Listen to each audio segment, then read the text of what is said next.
What's up? What's up? What's up? What's up? What's up? What's up? What's up? What is up? How are y'all doing today? It is Saturday, and I want to tell you guys thank you so much for taking the time to come and hanging out with your boy. I'm your host, Emmanuel Eman Noisette. I want to thank y'all once again for making it out. We have got a couple of things to talk about. We have got I got to give you guys my review for the Conjuring, the Last Rites.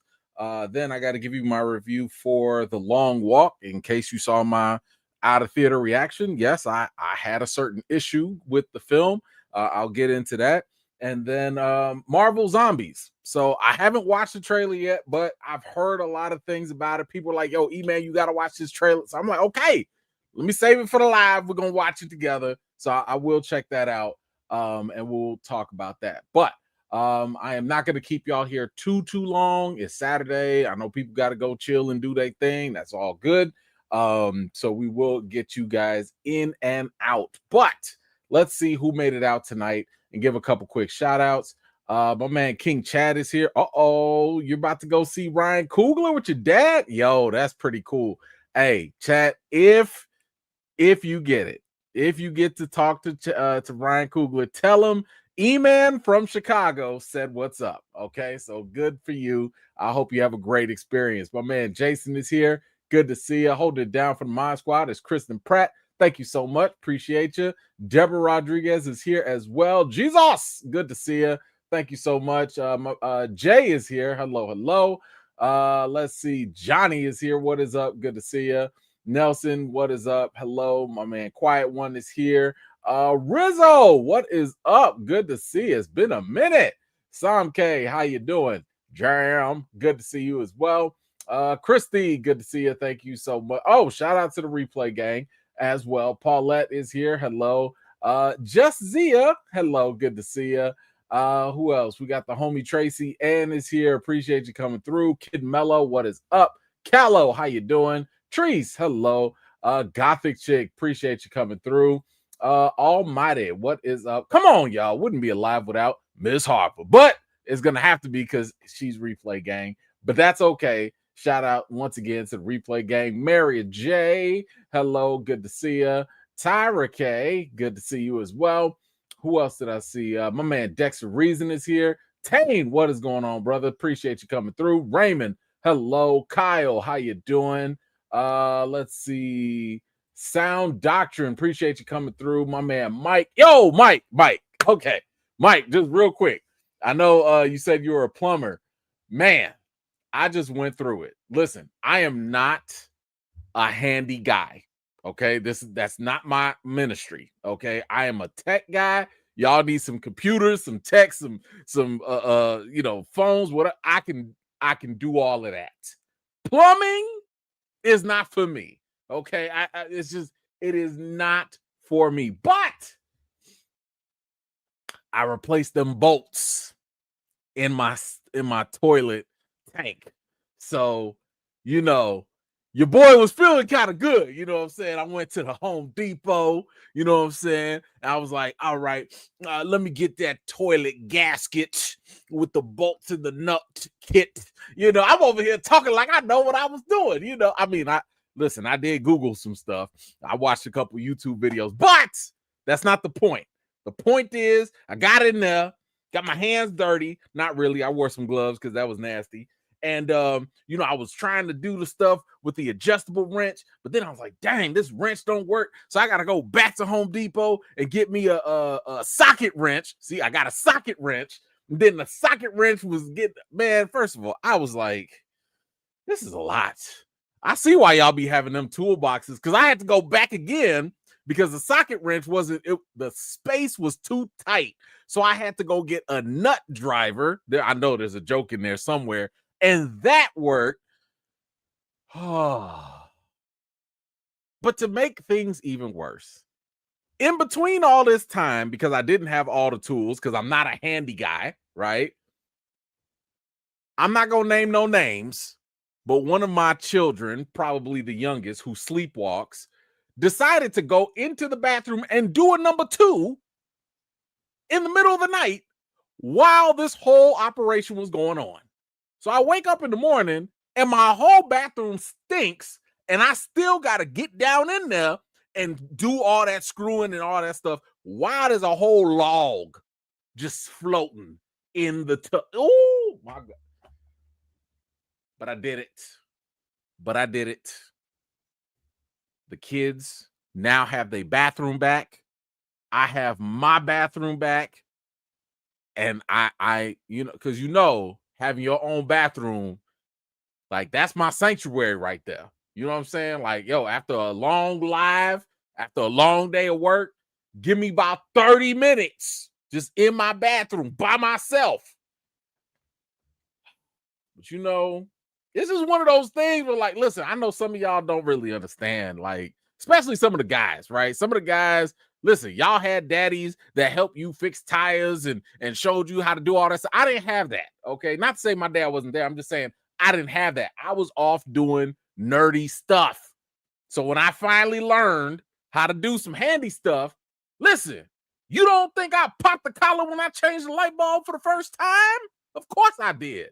Anyway, I'm sorry. I'm getting sidetracked here. Anyway, just want to let y'all know Operation Toilet is averted. It is mission accomplished. It's the small things. It's the small thing. And yes, it is absolutely adulting, because I'm sitting here thinking to myself, like, man, when you have to make repeat trips to Home Depot, you a whole adult. You know it. Anyway, I'm sorry. I had to share. I had to get that off my chest. I had to get it off my chest because it's just, I know for the average handy person, that was a 2-hour job. For me, it was 3 days. Okay, it was 3 days. I ain't ashamed to say it, but anyway, all right. What do we have here? Let's see. My man JM, E-Man, I'm happy for your achievement. Thank you. But these honey hot Old Bay wings don't hit the same after the story. Come on, bro. I mean, I'm sorry. I should have given a warning. I'm sorry. I was too excited. I got ahead of myself. I was too excited for my accomplishment. You know what I'm saying? The wife ain't mad no more. Well, she probably is, because I made a mess in there. But yeah, I'm sorry. I was too excited. That was my bad. My bad. I should have told y'all don't eat nothing right now. My bad. But thank you so much for the contribution. All right, let's get into it. Like I said, we don't have a long day of topics and stuff. I will get you guys in and out. But feel free to drop some stuff. We will have a little extra time if you want to talk about other stuff a little later. Hold on, I got to get my man Mike. What you got?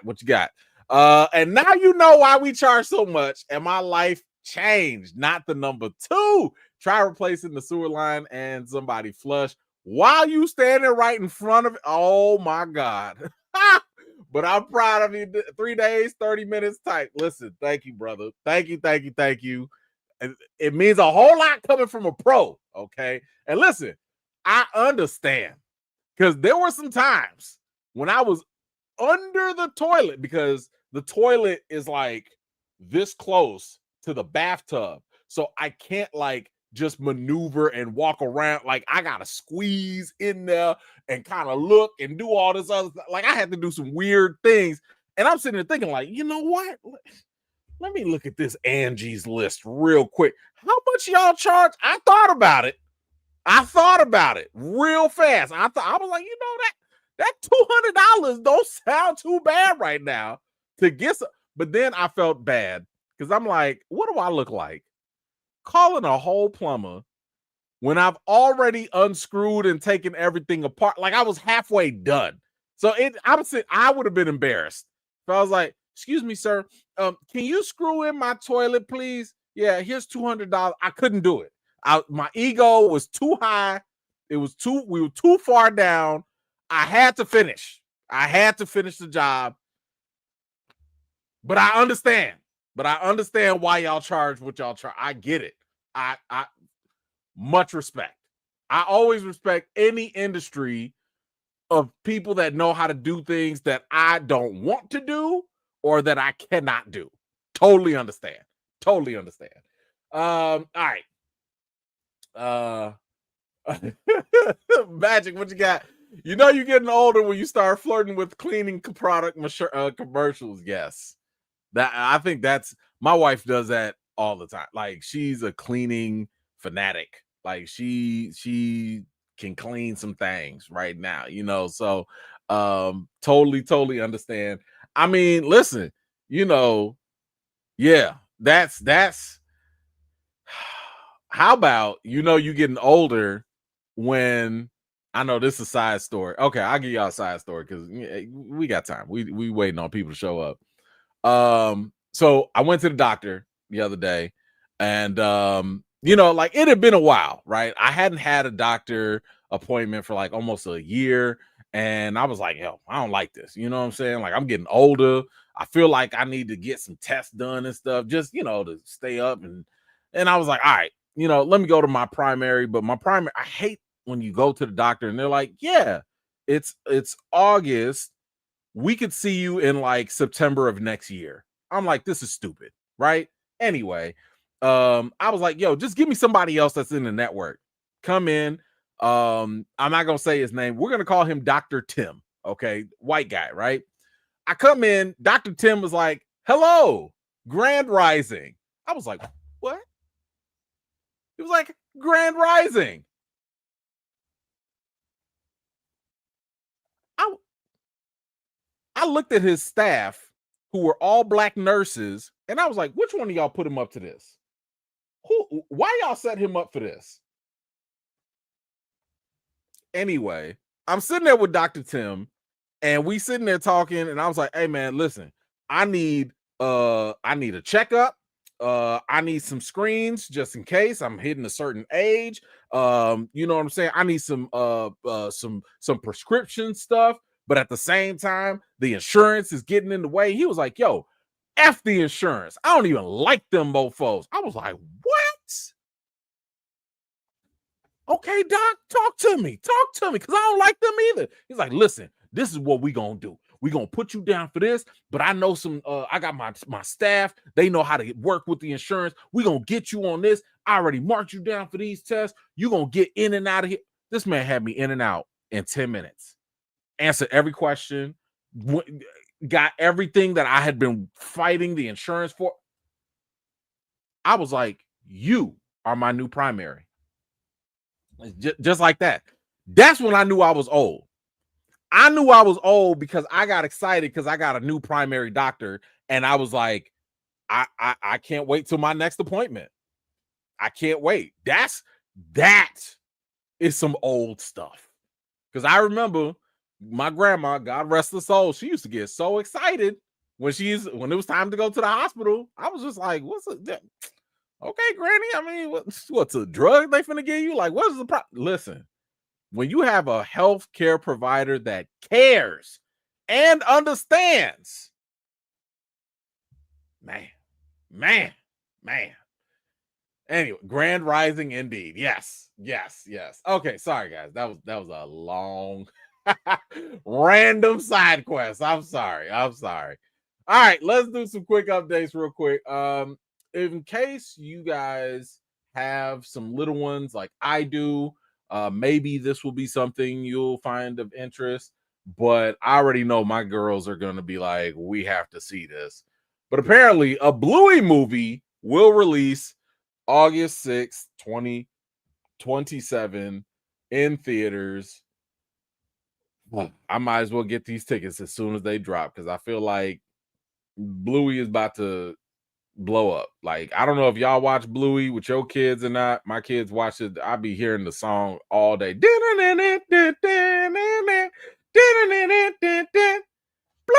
like just all day. So I feel like now that they got a movie coming out, I have to go watch it with them. Ain't no way they gonna let me not watch it. But y'all let me know if you guys are interested in the Bluey movie. Is that something that you feel like you have to watch or that you will watch? Feel free to let me know. Next up, now listen, I know that this thing used to be hyped up a lot, but it's just I still don't get it. But the Twilight Saga is going to be streamed on YouTube for the free. all 5. They had 5 films? I thought it was 3. I had no idea it was 5 films. Did they break them up into parts or something? I don't remember. Anyway, it says all 5 films will be live streamed on loop from September 7th to September 14th on Twilight YouTube channel. Yikes! I had no listen. Do we have any Twilighters? Is that what y'all was called? I don't know what y'all was called. Were y'all Twilighters, Twilighties, Twilightians? I don't know. But I just remember this was the first time that I can remember. Are you team Jacob or are you team whatever, Robert? I don't know, whatever his dude's name was. Like, all right. I didn't know this was still a thing that people cared about. Like, anyway, I only watched like I think the first 2 movies. I stopped. I didn't. Once I saw it was like just going and going. I was like, first of all, I thought the whole point was which one she was gonna choose. Was it the vampire or the werewolf? And I'm like, well, once she made her choice, I was like, is there really anything else to keep watching? I don't know. This was not for me. It was not for me, but it was definitely popular. Definitely popular. All right. Last thing we have, in case you were looking for that Jordan Peele movie, there was some news that basically he was going to make a follow-up to the movie Nope. Well, it looks like that followed up with a real Nope, because Jordan Peele reportedly does not have a working script yet for his next film, and it's because of that it was recently removed from the Universal 2026 slate. So in other words, we should have gotten a sequel for Nope next year. I want to say it was like October or something like that, but he ain't got no script. So if you don't have a script, he ain't got a movie. So if you're looking for that sequel to Nope, it's probably not going to happen, at least no time soon. It's funny, I was having a conversation with a coworker of mine, and like, yeah, it's I'm starting to question Jordan Peele's momentum, because Get Out was amazing, like one of my favorite films, right? And then after that, Us, it took me multiple watches to get Us. I didn't like it at first. Second time, I was kind of like, oh, okay, I see where you're going with it. Nope. I was just like, man, I thought just put actual aliens in it, not bed sheets. We fighting bed sheets, you know. And it's just I don't know if he still got the fire. Like, I don't know. So I'm looking for a sign of improvement. That's all. I'm looking for some signs of improvement. We'll have to wait and see what happens. Anyway, y'all let me know what you think in the comments down below. All right. Nelson, what you got? YouTube showing NFL games and don't have to pay. I just saw that. I think it was Friday. I can't find the replay though. I wanted to see that Chiefs game. But I'm with it. But I feel like that's gonna be an okie doke. I feel like they just gonna show you the 1 or 2 games, and then they're gonna be like, "Oh, come and pay $1,000 for YouTube TV." I'm not paying that for no NFL games. No. I'll catch the stats. No, thank you. JN Lupita was robbed of an Oscar. She was. In Us, she absolutely was. That was some nonsense. Even if the movie didn't resonate with people, her performance was undeniable. Totally agree with you on that. Absolutely. Quiet one. Once I saw them glitter in the sun, I so needed Blade to show up and kill some vampires. Yeah, I know. You talking about in Twilight? I've seen the meme for that. That was pretty funny. That always kind of gets me going. But nah, that definitely would have been pretty cool. That definitely would have been pretty cool. Him should be good. Keep in mind, Jordan did not direct it. He only produced it. So I wouldn't say should. It might. It might be good. We'll see. When do I see that? Do I see it next week? I think I see it next week. I don't know. I'll give y'all my reaction for that anyway. All right. What do we have? Speaking of which, let's get into Call of Duty. So we talked about how there were talks of a Call of Duty movie potentially, getting bought up or potentially happening. And it seems like it's official now. A Call of Duty movie is officially in the works at Paramount. Paramount also have the rights to expand Call of Duty into a universe of multiple films and TV shows. Now, this seems somewhat interesting. Now, again, I've told y'all this before.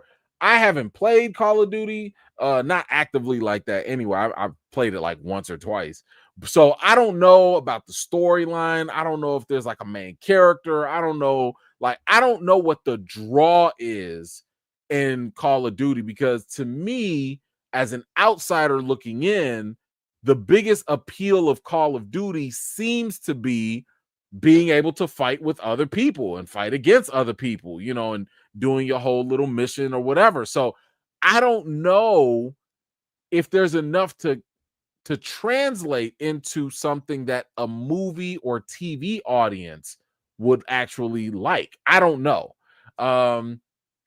Is there a new character and a new story each game? Okay. I mean, maybe that works. I don't know. Having a new character, a new story, I don't know. Because now you're going the anthology route, maybe. And if that's an anthology, what if there's a character that people really love? And if they love that character and that character is not there again, it's almost like you got to start all over again and recapture a new audience. I don't know. I mean, I'm interested, but not terribly interested. But let me ask y'all this. What if for Call of Duty, a world-class actor or director gets attached? Would that change anything for you?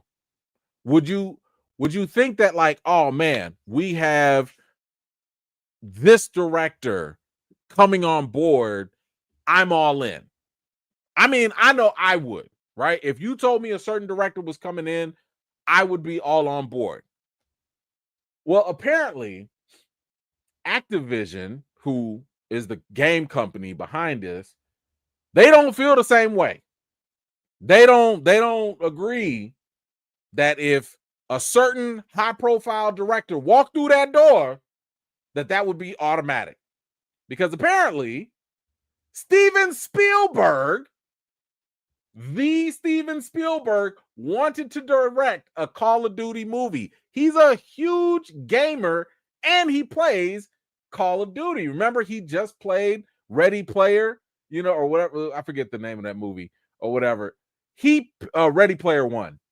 He pitched his vision to Activision, but he wanted final cut and full control over production.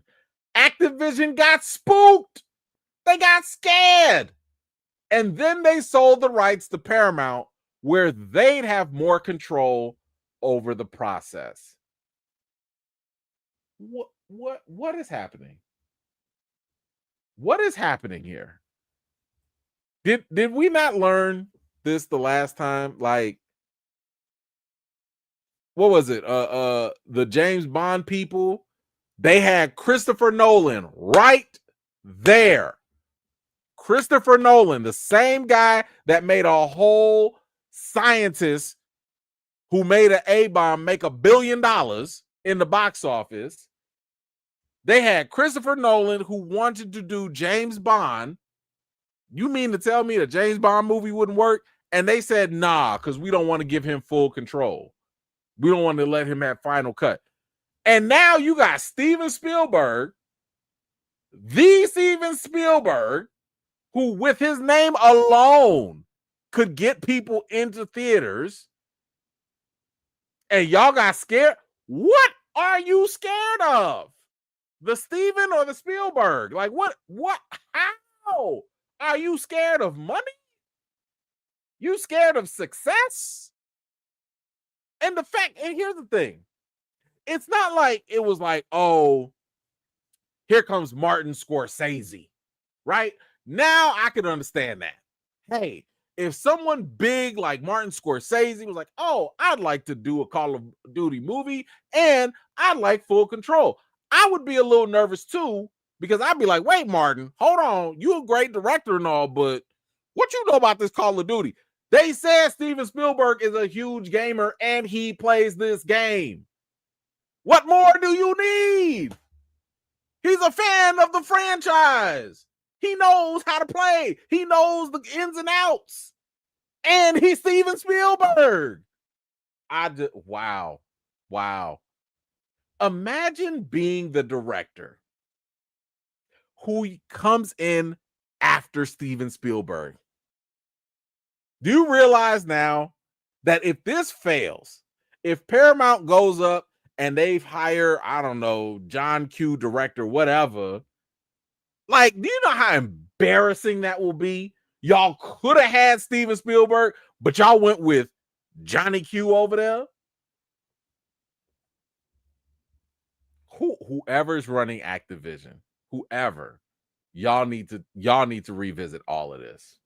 Like, y'all need to. I don't get it. Anyway, guys, let me know, what do you think about Activision making a Call of Duty movie, and how do you feel about the fact that they passed up Steven Spielberg, who is a fan of the game, to somebody else? I don't know. We don't know who it is yet, but y'all let me know what you think in the comments. All right.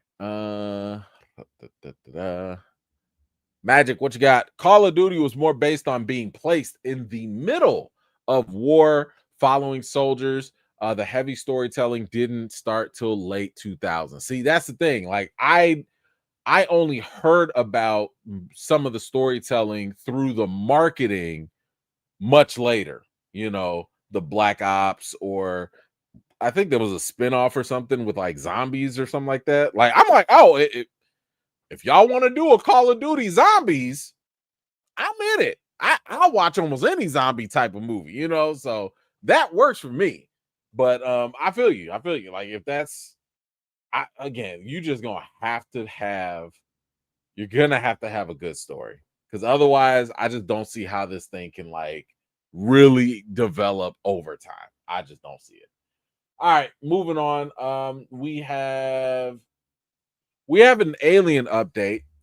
So Alien is absolutely one of my favorite franchises at this point. I just hate the fact that it doesn't feel like it's as big as it could be, you know. And I'm talking about like the Alien movies, like Alien, Prometheus, Covenant, Aliens, Alien, Romulus, all of those. I feel like they should be a lot bigger and the fan base should be bigger, but I like it. I geek out on it. I'm currently streaming and we're talking about the Alien Earth TV franchise. In case you're missing it, do it usually on Wednesdays, but you can go check those out. We got another one coming up this Wednesday. But one of the highlights recently, besides Alien Earth, has been Alien Romulus. I loved Alien Romulus. I thought that was such a good film. Paid homage to the old film, but at the same time pushed it forward too. And a lot of that was done thanks to Fede Alvarez. He did a really good job. He understood the assignment, right? He made me more scared of face huggers than I've ever been before. But you know, the talks were that he was going to work on the sequel, right? So now we have an update on what we're going to expect from him in the sequel for Alien Romulus. And it says here, he was interviewed on the red carpet. He says, we just finished the script actually for a sequel for Romulus, but I'm going to pass the torch on this as director. I'm going to produce it with Ridley Scott. We're going to produce it together, and we're right now trying to find a new filmmaker to come in. But he says, but we wrote the story because we really love what we started with Romulus, and we want to continue the story. We love the story, and now we just want to find a director that really wants to go for the jugular. Ah, so I've got mixed feelings. I've got mixed feelings. On one hand, I loved what Fede did. I thought he did an amazing job. So to me, I was excited that he was actually in the running to do a second film. I thought it was perfect. But to be honest, like, you know, I liked the Ridley Scott movies too. Like, I liked Alien, I liked Prometheus, and I liked Covenant. So to me, I was like, yo, any movie you do, I need that to connect back to Covenant. Where's David? Okay, where is David? What is David doing out there with them xenomorph experiments, right? Um, so when it was announced that Ridley was not going to be doing the next one, I was like a little apprehensive, but at the same time, I was like, okay, Fede is not bad, decent director. I liked his other movies. He did that Don't Breathe movie, really good stuff. So now I'm just like, man, sometimes when they do bring a different director in, it's a really good idea. Ridley Scott passed it off to James Cameron, and Aliens is one of the best films in the franchise, if not the best. So it's possible somebody else could come in and do a good job. I'm not sure who. I see some people saying Ryan Coogler. Maybe, I'd be interested. I'd be interested in seeing Ryan Coogler doing something that is a little bit outside of his wheelhouse. And by what I mean by that is, it seems like he likes to focus on the things that he knows, and especially things through a black lens. So, kind of going through his filmography, it would be interesting to see if he can step outside of that. Now, maybe X-Files will be a good little indication of how he approaches that. We're not sure yet. But yeah, he could be interesting. I mean, I don't know what other director. I don't know. You got to get somebody. You got to get somebody that really wants it. I would love to see what Denis Villeneuve could do with an Alien movie. I think he would do something phenomenal with it. That would be interesting. I still want David Fincher to get another crack because I didn't like Alien 3 as much, but I'd like for him to come back and try something a little different. I don't know. We'll have to wait and see. But I'm a little sad that, Fede's not going to do it. But hey, maybe we'll get something better with somebody else. Who knows? Anyway, you guys let me know. How do you feel about the Alien Romulus sequel not having Fede Alvarez, and they're going for somebody else? Let me know what you think in the comments down below. Magic. This also happens on where they want. This also depends on where they want the story to go for Call of Duty, because Taylor Sheridan and Denis Villeneuve would be good choices as well. That would first of all, Taylor Sheridan if you said, oh my God, if you said Taylor Sheridan and Steven Spielberg, Call of Duty, that thing would make $1 billion. That right there, insanity, I tell you. That'd be so crazy. That would be so crazy. Let's see. All right, let's get into some DC news. We have a Superman update. And this comes from James Gunn directly. So we know that the Superman movie was always going to have some sort of follow-up, but there's always been like all this coy talk about, is it actually a sequel? Is it going to just involve Superman? Is it kind of like a Justice Gang story or something? Like, we didn't really know, but it seems like we have a much clearer idea now, thanks to James Gunn, because he was just too excited. And it says James Gunn took to social media on Wednesday to announce an official title and release date for the project. Superman, Man of Tomorrow will hit theaters on July 9th, 2027. He included a comic book image of Superman standing next to Lex Luthor in his war suit. Pretty clear signal that the sequel will continue to focus on Luthor's antipathy for the Man of Steel. And this was the image that he dropped. So clearly Luthor's getting an upgrade. I don't think he's gonna stay in jail for too long. But yeah, it sounds like this is where we're going with the next Superman movie. You know, I don't I don't know how to feel about this. Like I've always said that Superman is not the real bread and butter for the DCU or DC in general. But James Gunn is very passionate about Superman, and that kind of can be a gift and a curse, right? Because if you're super passionate, the fact that you were able to write this movie this fast, this fast, Superman just hit streaming. You already done with the script for the next movie, which means that y'all probably could start shooting in like the next 6 months or so. That's really, really fast. Okay. And it also says here that James Gunn says he's completely finished with this Man of Tomorrow Superman script. He's currently working on rewrites and polishing the script. My goodness.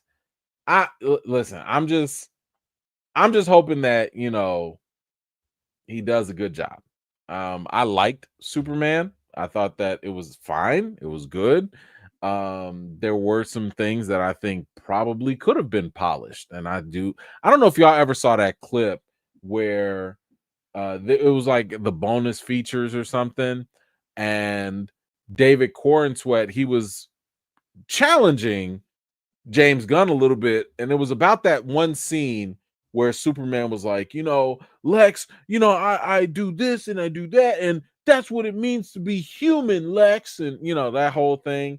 And James Gunn was kind of talking to, telling him like, nah, man, this is how Superman feels, and this is what Superman says. And I'm sitting here like, that was one of the scenes in the movie. I was like, this feels weird, and it feels completely out of place.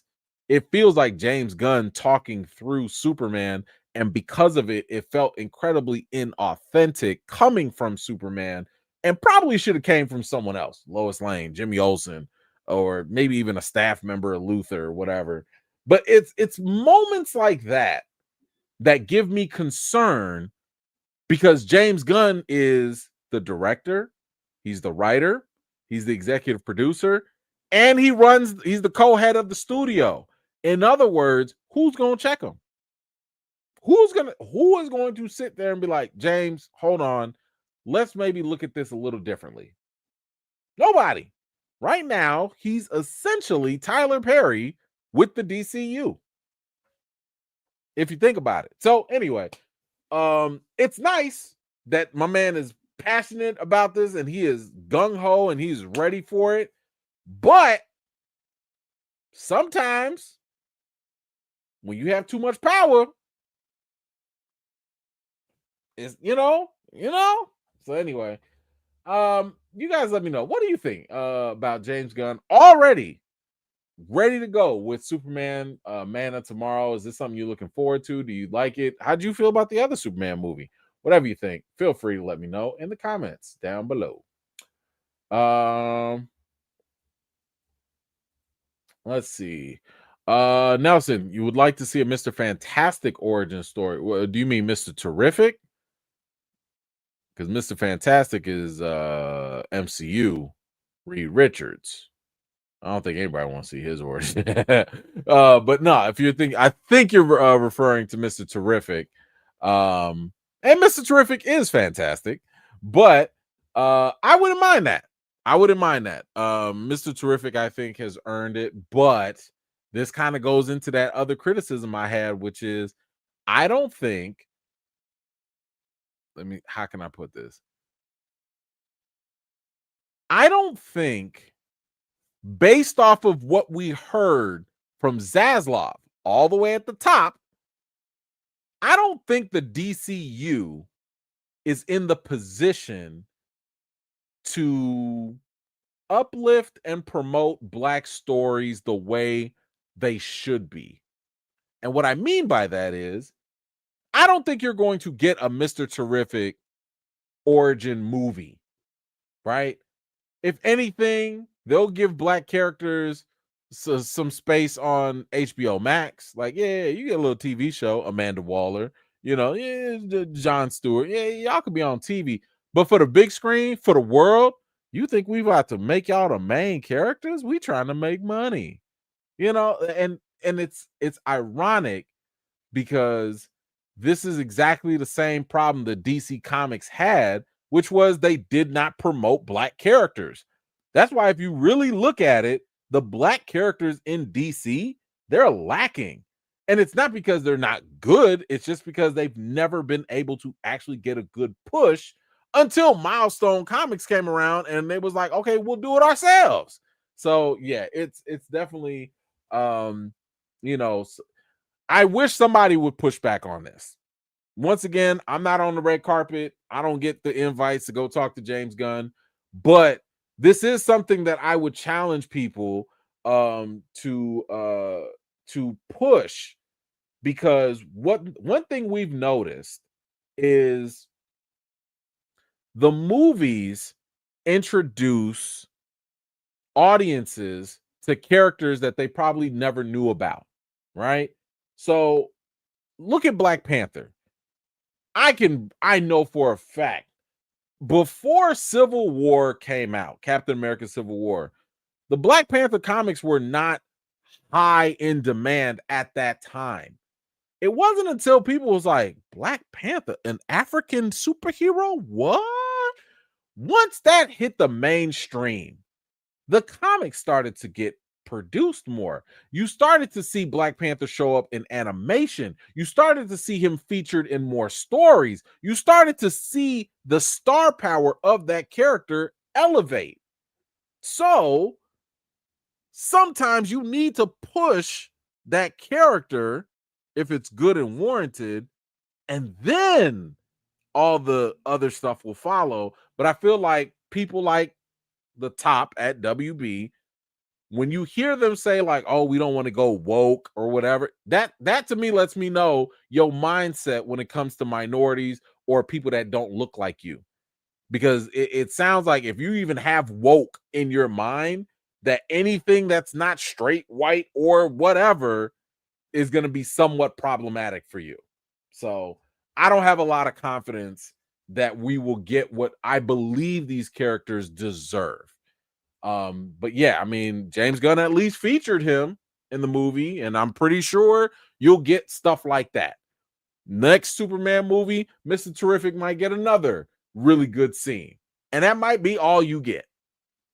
I'm just saying, I'm not getting my high, expectations up high. But thank you, Nelson. I appreciate that. And yes, I'd love to see more of his brilliance as well. JN, any reason why Big Sean and James Gunn are hanging out? I'm wondering if Static or Black DC superhero movie is on the way. I don't know. I did see the red carpet interview about that, and I doubt it.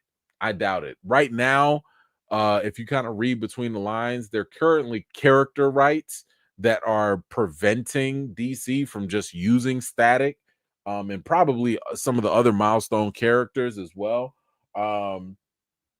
So I doubt it. I'm not getting my hopes up. I'm not getting my hopes up. I mean, we've heard James Gunn talk about this on 2 different occasions, and basically he's like, "Oh, I like Static, but it's complicated." That just okay. That means that there's some business stuff up above that y'all haven't dealt with. But my bigger issue is, you guys, if you really wanted it, you would go get it. If you really wanted it, Disney really wanted the X-Men and and everything that Fox had. They really knew, yeah, X-Men, that's it for us. Now, it also coincided that they were doing their streaming and they wanted to make that work too, but They put that 30 billion on the line because they wanted it. I'm like, man, whatever these black characters cost, go get them. Go get them. We will pay for it in the long run. We will show up.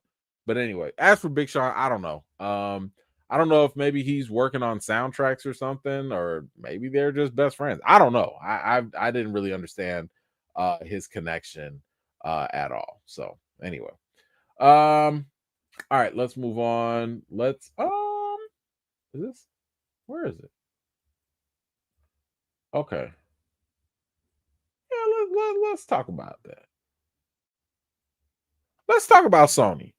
Um, Now Sony has not always been known for coming up with the greatest of ideas when it comes to the Sony Marvel universe.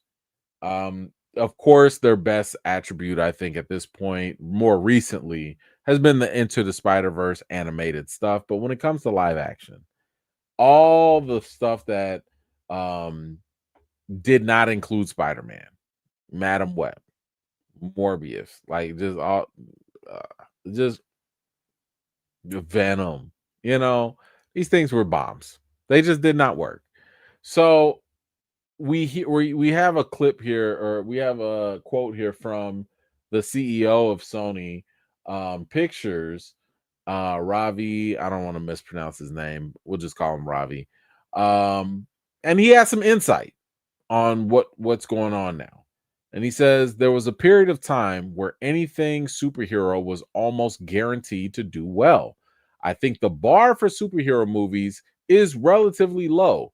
In the mid 2010s, pretty much all of them would do incredible business. But now, even superhero movies have to have a degree of originality. They have to add something different. They have to have emotional connection. They have to have they have to be cultural events that can be marketed that way. You know what? He's right. He's right. The bar was low. The bar, and I've said this so many times. When people talk about how Marvel was in the past or whatever, everything was low. Yeah, it was so low. Marvel was able to pull out uh Guardians of the Galaxy, bottom of the barrel type of characters, and we would just sit there and be like, "Oh my gosh, this was actually entertaining. This was good." The bar was so low, a Venom movie made money. A Venom movie without Spider-Man made movie. Why? Because we had no idea what that movie would look like. We were more excited about the idea of Venom. In the back of a lot of people's minds, we kept thinking, oh, Spider-Man's got to show up, right? Like he's eventually going to show up, right? Like they're going to cross paths, right? The expectations were low. Very, very low. But now, once we crossed over 2018, 2019, once the end game line was crossed, you got to come correct. You can't just Marvel's learning that the hard way. You can't keep giving people passed down mantles, sorry, Cap, and expect a big return. You can't show us Eternals. What? Eternals probably would have done much better if it had came out around the time of like 2014, 2013. If it came out around the time when Guardians 1 came out, Eternals probably would have been much more well accepted because we've had different expectations at the time. But dropping that late, hell no. So yeah, he's right. And think about that too. If we were talking about the early 2000s, mid 2000s, and they came out with Kraven the Hunter, maybe we would have liked it a little more. Maybe, because we wouldn't have had higher expectations at that time. But now, yeah, you do need to come with something more original. And I would argue you need to come with your heavy hitters. You can't come with like all these, small C-list characters or whatever. Like, man, Spider-Man, Hulk, throw them out there, like the X-Men, Superman, Batman. Ain't nobody playing with these mild nobody characters no more. It's too late. It's too late. That ship has sailed. He goes on to say it's a bit of marketing, but it's making it an event that people want to go out to theaters and watch together as well.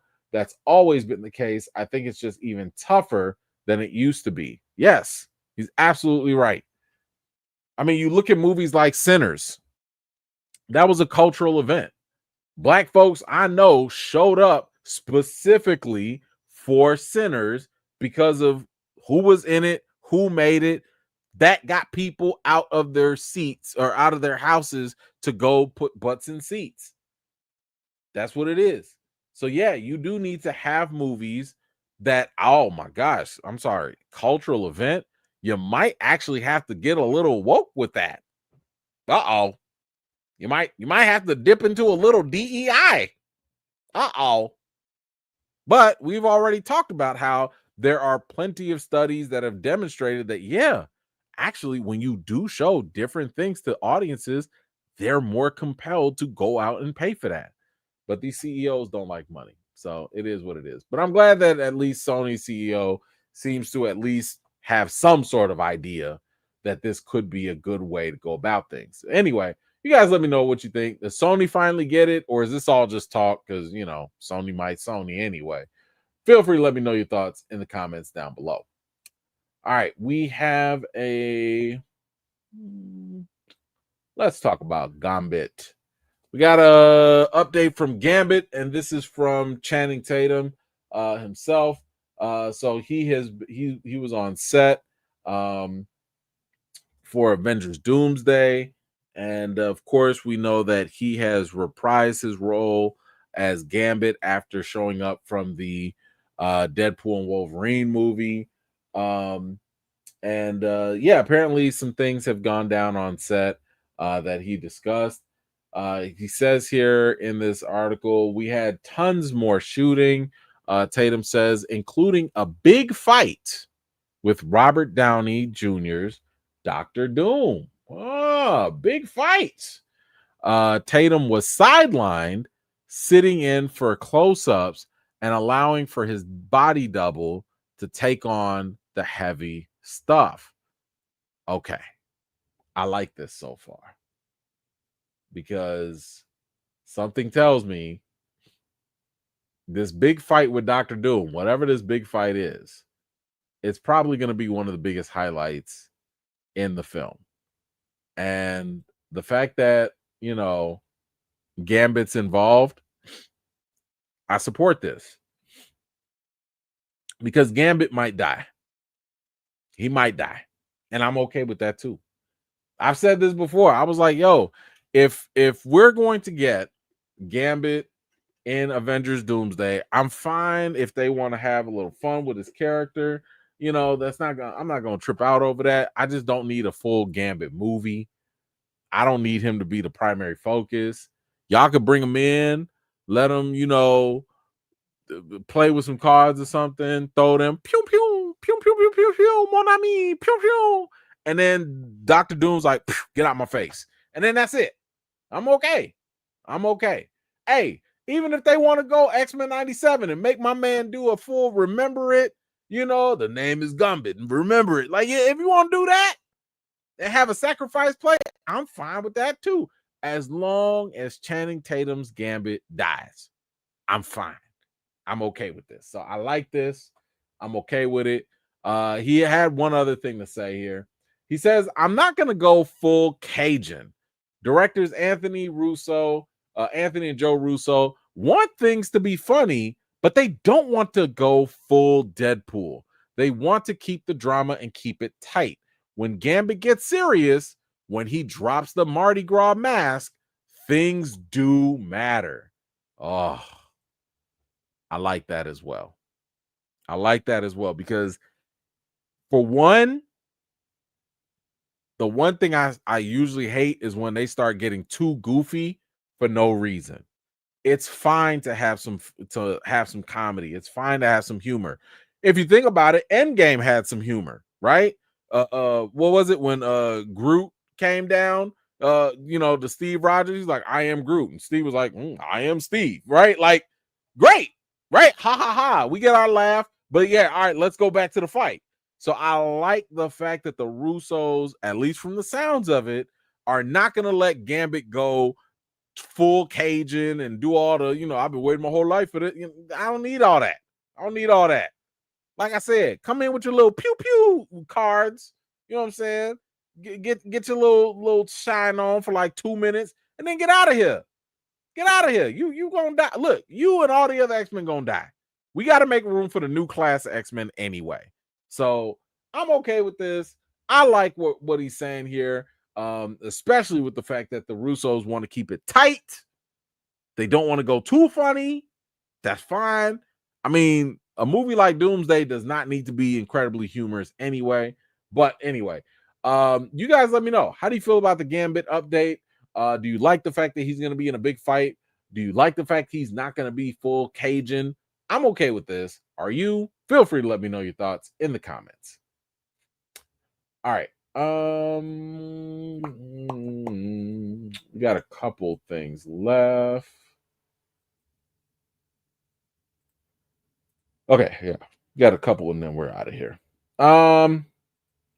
We got a Hulk Shuri update. So we have read a couple of reports that Mark Ruffalo was going to be starring in Spider-Man Brand New Day, right? The Hollywood Reporter has reported on it. Like, it's been out there. Usually when the big trades talk about something, it's because they got that info, right? They're not going to they're not like the random internet people, the leakers. They're not like that, right? They're like, yo, if we got something, right? They can corroborate that. So now the studios may not make that official, but if the big trades are on it, they can have a little credibility. So anyway, Mark Ruffalo has been interviewed a couple times about whether or not he's going to be in Spider-Man Brand New Day. Now, here's the funny thing before we get into this. I need y'all to remember Mark Ruffalo has a specific history with Marvel. I don't even know why they haven't fired him yet. I don't know why not, because Mark Ruffalo literally spoiled Infinity War during a press conference. It was with Don Cheadle, and dude was just like, oh man, you're gonna love this one. Listen, I mean, it's crazy. We do all these fights and everybody dies. And Don Cheadle was like, dude. He was like, what? Huh? Am I gonna get in trouble or something? Don Cheadle was like, I don't know. He was like, I don't know. Just keep going, man. Just keep. So Mark Ruffalo, he's had a very rough past when it comes to dealing with the press, dealing with spoilers. It's very rough, very rough. Him and Tom Holland as well. So anyway, you can only imagine when they start asking him questions, it's going to be interesting. So he does answer a couple things here, and it says here that while the trades, they did report that he's going to be back, right? And neither Marvel or Sony, no one has said anything about him officially being in there. When he was asked by the trades, what's up with that? He says, if I'm doing that, which the rumors are that I am, once I get a script, I'll know it's real. But I love him, and we have a common friend, and Lena Dunham, believe it or not, who just adores him. I believe he's talking about Punisher, John Bernthal. He says, I can't wait to work with John. He's so funny. He's such a great actor. He plays a character like nobody else. I'm really excited to meet him. I've never met him. Woo. Okay. My man said, if I'm doing that, and once I get a script, so they've already been filming. You mean to tell me all this time you ain't even got a script? So I have the impression that he does not have a large role in Spider-Man Brand New Day. It might be something just like Doctor Strange, who, yeah, I'm here in the beginning, and then, yeah, I'm here at the end. Just a little bit here, a little bit there. All right, all right. What else? He says he was asked again by Entertainment Weekly. He says, that's not confirmed. I can't speak on that. I have no idea or right to do it at this time, or at I'm sorry, or right to do it at this moment in time. Maybe down the line, if that does come to be, we can have that conversation in a deeper way. You know what? I got to give my man some props. Good job, Mark Ruffalo. My man has definitely gone through the Black Widow training. He absolutely knows what to say, how to say it now. He ain't spilling nothing no time soon to nobody. Good job. Good job. Now the other thing is, nobody has asked him whether or not, like, why he wasn't one of the actors in Avengers Doomsday, right? I'm thinking to myself that the reason why Mark Ruffalo's character probably is not in Avengers Doomsday is probably the same reason, because keep in mind, it was also the Russo brothers, why the Hulk was not in Avengers Infinity War. More than likely, you probably can't have Hulk be a part of it because it'll probably, be too easy. I'm guessing here, but I'm thinking that Hulk is probably going to go off world. He's probably going to go off into space, maybe meet his family, blah blah blah. But yeah, I think that the Russos are going to find a way to sideline him where, yeah, he was Infinity War for like 2 minutes to get beat up by Thanos, but then he was gone after that, right? He was gone all the way until the end, and then we get Smart Hulk or whatever. In other words, I think that they might be trying to nerf him the same way that they had to nerf Vision, right? The same way you have to nerf Captain Marvel by making sure she's just not around, because that's the way you let the bad guys win.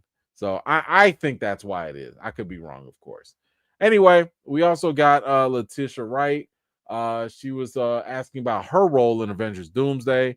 She did confirm that she finished shooting, and she teased a new Black Panther costume for Shuri. She says it fits really nice. It looks really special. It changed a little bit. It looks great. I'm just hoping that this is the one with the fur. I hope they get the Shuri with the fur. I think that let me see if I can find it for y'all. But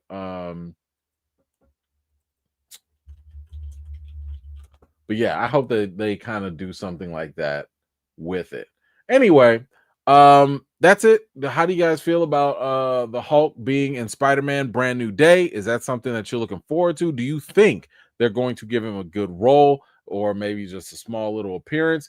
Do you think that they are going to kick him off world or make him a non-factor so Doom can come through and do what he's got to do? Whatever you think, feel free to let me know your thoughts in the comments down below.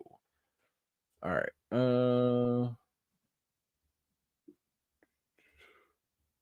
Okay. We have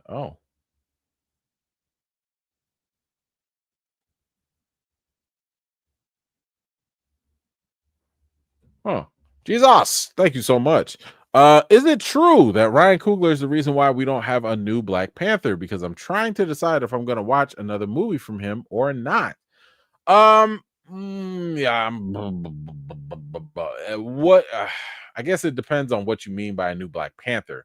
Um Ryan Coogler, and this is more so from, I mean, I know I played the interview a long time ago, but Kevin Feige went to the moment Chadwick passed away. Kevin Feige went to Nate Moore and he went to Ryan Coogler and was like, what do y'all want to do?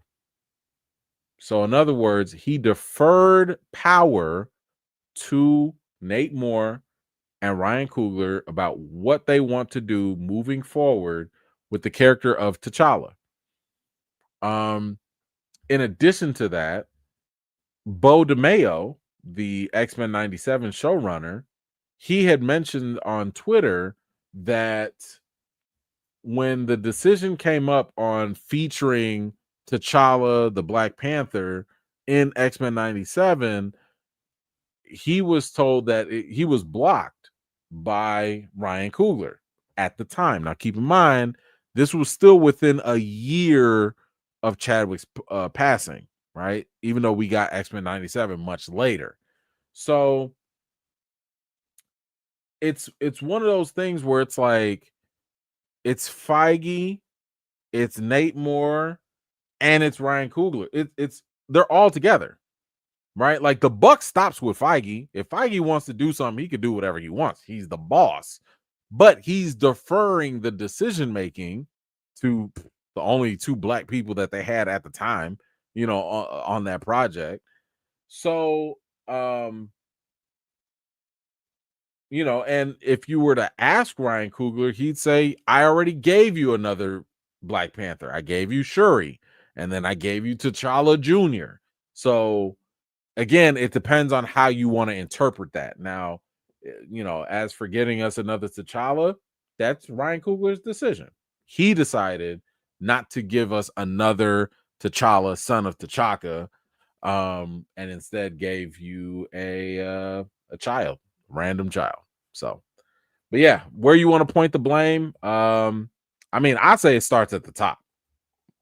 Like that's the way it should go. Like, right, whoever's at the very top that okays everything, it starts there, but it is a shared blame all around. Now, I would not personally be advocating not watching another black man's projects. That's your choice if you choose to do that. But yeah, just it starts from the top and it trickles down. All right, let's move on. Let's talk about the people Spidey. Okay. It's Tom Holland. Tom Holland is the current Spider-Man right now, and he is currently shooting Spider-Man Brand New Day. And I remember there was a lot of talk, a lot of rumors going around where Sony was all like, "Oh, we want to be all multiverse and we got to get all the Spider-Mans. Get all them Spider-Mans together again. We want to replicate what happened with Spider-Man Brand New Home, right?" And according to the reports, Kevin Feige and Tom Holland were like, no, like we just got done resetting him. We just got done, going back to the basics. Spider-Man got to be a street hero. He got to be ground level. Like, let all the outer space stuff and multiverse stuff, let the other Avengers and other people deal with that. Spider-Man got to be at Queens, Brooklyn, New York. Like, let him just be there, right? So Tom Holland, he's also been a very active voice in the process of the direction for Spider-Man, right? Like he's the one that's also like, hey, I think we should do this, whatever. Now he kind of comments here about why and what he's been doing in regards to that focus. So it says here, he says, I have been actively sifting through the internet and trying to best understand that it is what it is that the fans want from a Spider-Man movie. And that's been my driving force in these pitch meetings. I think the producers at times were like absolutely sick of me, but I think it's really important because we make these movies for the fans. In terms of my future and the character beyond this film, I don't know the answer to that. Okay. First of all, this is exactly why he is the people's Spider-Man. Okay. Because this honestly should be what the producers should be doing. We just heard, according to Bo DeMayo, right, former showrunner of X-Men 97, who used to work at Marvel, also wrote a script for Blade and so on and so forth. We just heard that the process at Marvel was the producers, the parliament, they don't even read the comics like that. They get their assistants to read the comics and then report back to them, and then they make a decision off the cliff notes, right? And I think The danger in that process is if that assistant is not well in tune with the people, you're going to get comic stuff, but it might not be the comic stuff that resonates with the majority, right? Classic example, as I've told y'all before, this is why Venom doesn't work. Venom does not work because Venom does not appeal to the things that audiences and fans like about Venom. He's not angry, he's not violent, he's not, going after Spider-Man. Like that's the Venom people was looking for. The guy that was giving Spider-Man fits. But they was like, nah, let's make him a buddy cop type of situation. What? Just tell me you don't know what you're talking about. So the fact that Tom Holland is now, I don't know where on the internet he's looking. Now I think that matters too. Like, are you on the Reddits? Like, where are you at? But I commend the effort because that should be the place that y'all look for inspiration. Like, oh man, you know what? I just went on a Facebook Spider-Man group, or I just saw a TikTok viral video, and don't nobody want to see that multiverse no more with Spider-Man, or everybody keeps saying they want a more grounded Spider-Man. Like, if you're doing that kind of legwork, thank you. Thank you. Because that is what is needed to actually make movies that resonate with the audiences. And because, like he said, y'all are making it for the fans. So, yes, I just absolutely love this. And the mere fact that he sat here and said, like, oh, I don't know my future. Man, sir, stop it. I see you, though. I see you. You're doing, that's a great negotiation tactic, right? Every time he get done with a Spider-Man movie, I don't know if I'm going to be Spider-Man again. I don't know. Let me sign this 1-year deal. Yeah, let me make a whole bunch of money off of it. Like, come on, man. We not going to fall for that. But anyway, what do y'all think about Tom Holland's unique approach of looking to see what the actual audience thinks? Do you think it's a good idea? Do you think that maybe this could be a problem? I mean, do the fans really know what they need? I don't know. Y'all let me know in the comments down below. All right. Magic, what you got? Even though it was cool seeing Hulk get beat up by Thanos, he put that boy to sleep. I still don't buy the Hulk is too scared to come back, and that's why we still have Smart Hulk. No, the Hulk should be pissed off right now. So officially, the idea was not that the Hulk was too scared.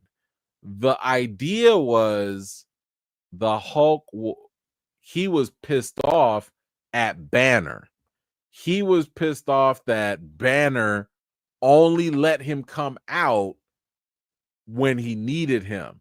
So in other words, he was tired of being used like a plaything, and because the Hulk, if we go along with the logic, he is an entirely different being. He's a different person. It's just that him and Banner share the same body. So for him, he just didn't like, he's like, man, you've been locking me away. You've been, abusing me. I don't like it. I'm not coming. Now, also keep in mind, the Hulk at that time had the mind of a toddler. So he's not very smart. He's very primitive in his thinking. Now, is this effective, good writing? I don't know. I mean,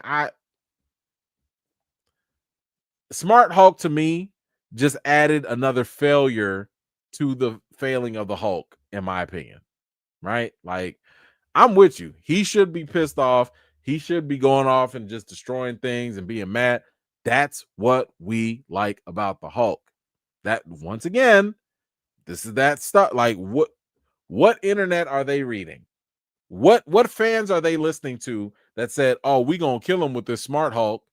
Oh, they gonna love this Smart Hulk. Watch this. We gonna have him pass the taco to Ant-Man. They gonna love that. I know it. Like, what? So yeah, this just kind of shows how out of tune they can be with those type of stuff. All right, now let's move on. Thank you for that. Appreciate you. Let's move on to, let me talk about The Conjuring. The Conjuring Last Rites. So let me just give a quick heads up. I am not going to show anything scary. I know we got scary heads in here. That's okay. I'm not gonna show nothing that's gonna be too bad for y'all. And this is the final film in the franchise of The Conjuring, in case you did not know. So let me go ahead and give you guys kind of a quick intro into what this film is about. So the paranormal investigators, Ed and Lorraine Warren, they take on one last terrifying case involving mysterious entities that they must confront. Okay, so this is the big one. This is the one that changes everything for them, right? So let me start off with what I thought was good in the film. So I think first and foremost, it's safe to say that the acting was never an issue in this movie. Patrick Wilson and Vera Farmiga, I think they play the Warrens so well. Like really, really well. I love their on-screen chemistry together. It kind of makes me want to cheer for them a lot of times, and they're just really, really a delight to see on screen. And I would say this one thing I did enjoy about this film was probably the cinematography. So, the cinematography that they use is pretty interesting. It does a really good job of doing a setup throughout the film that it really sets the mood, it sets the atmosphere for the scary stuff that's about to happen. And to me, this was very textbook horror when you get these certain camera angles and these certain these certain camera views that really get you into the story where you're like, okay, what's around that corner? What's about to happen? Right? Like all that stuff done with the camera work. I thought they did a very good job with that, turning off the lights and turning up the sounds and doing all those type of elements. Now, I think also the story of the actual movie, I thought it was pretty interesting, right? I liked how they made this Warren story feel like a real conclusion, almost like a full circle type of situation, especially since this is the last movie in the franchise. So if you've been watching all of these Conjuring movies, this does feel like a good, knot to tie everything up. It does feel like a good way to resolve everything that has built up until now. Not to mention, they do include some additional information you might not have known. Now, one other thing to the film's credit, I did enjoy some of the various hauntings that were portrayed, right? So, like, of course, we always talking about ghosts and possessions and stuff like that. Listen, I know one thing is for sure. There was no way I would have stayed in the house of that one family for months with all that crazy stuff that was going on. Hell no. Hell no. So this film, I think, did a very good job at raising the stakes in that regard, right? Raising the stakes and making this one case the big finale, the big one that they really need to go out and handle. So I thought they did a good job with that. But woo, yeah, not me, not I. All right, now let's get to the bad. So when it comes to the bad, I think one of the failings in this film was really they kind of missed it with some of the scares, right? While the setups I thought were really great at building up that anticipation, having you walking down these scary hallways and you're in a big scary house with all the lights off and stuff like that. To me, even some of the jump scares, they just felt kind of mid. They just fell kind of flat. I was like, oh, that's it. Okay, all right.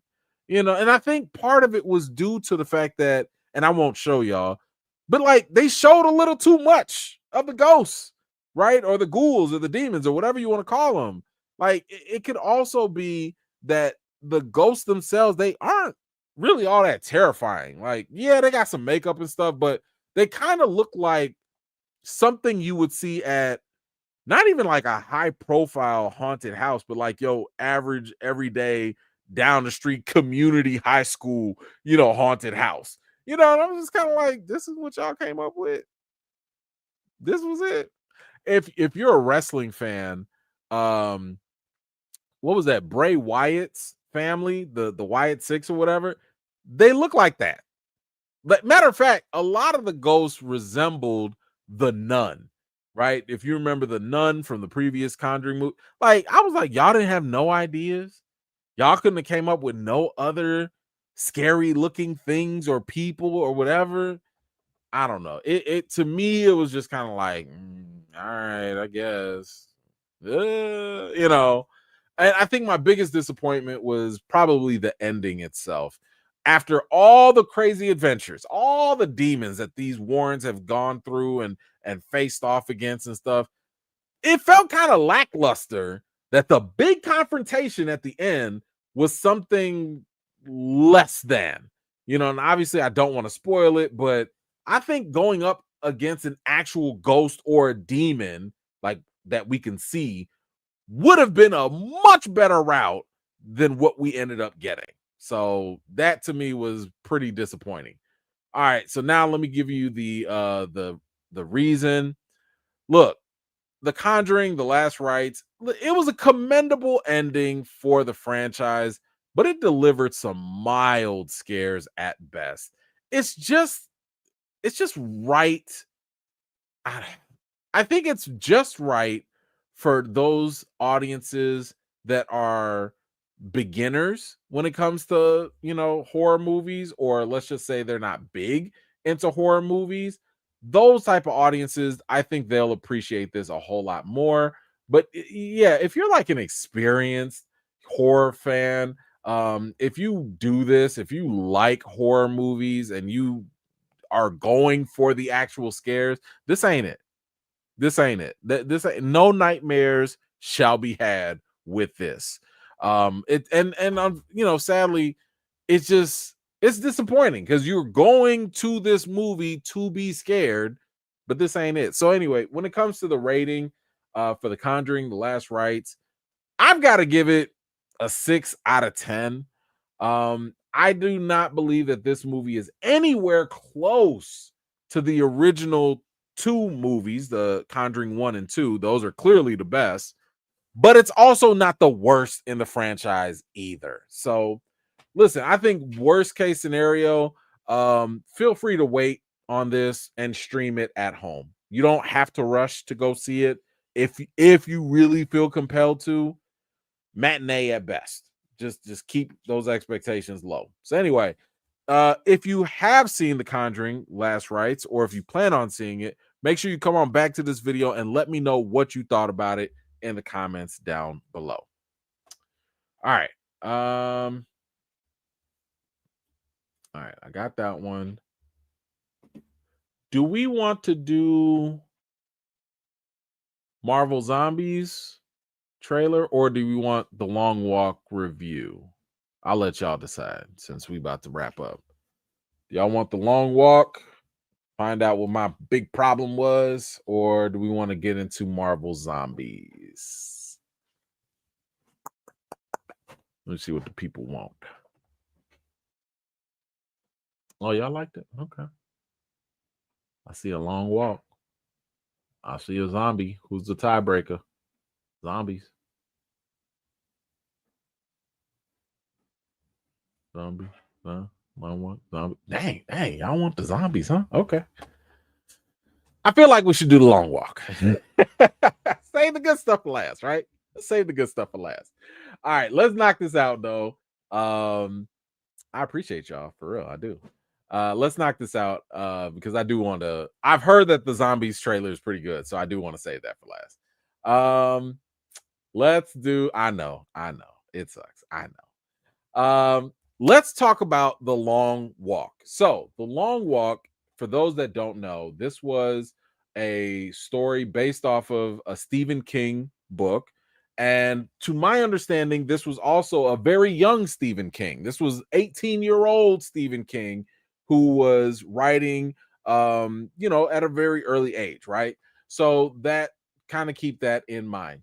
So with that said, we do have the intro. So let me kind of go into it and give you an idea what this is all about.